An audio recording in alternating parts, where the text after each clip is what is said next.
তিন নয় 5টি ব্লক হৃদয়।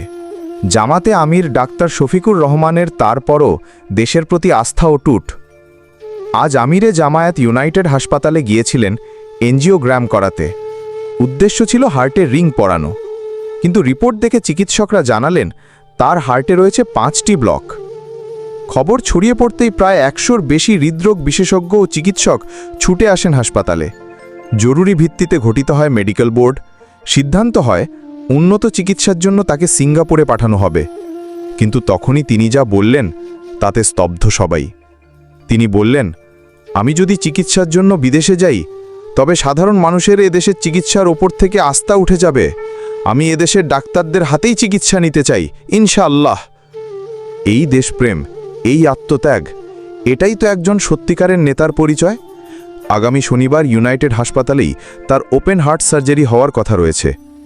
হে আল্লাহ, এই সাহসী দেশপ্রেমিক নেতাকে তুমি দ্রুত আর সম্পূর্ণ সুস্থতা দান করো। তার সার্জারিকে করে দাও আশ্চর্য সহজ। এই দেশের সেবা করার সুযোগ তুমি তাতে দীর্ঘদিন পর্যন্ত দিও। আমিন। রিপোর্ট সিরাজুল ইসলাম, কয়রা, খুলনা।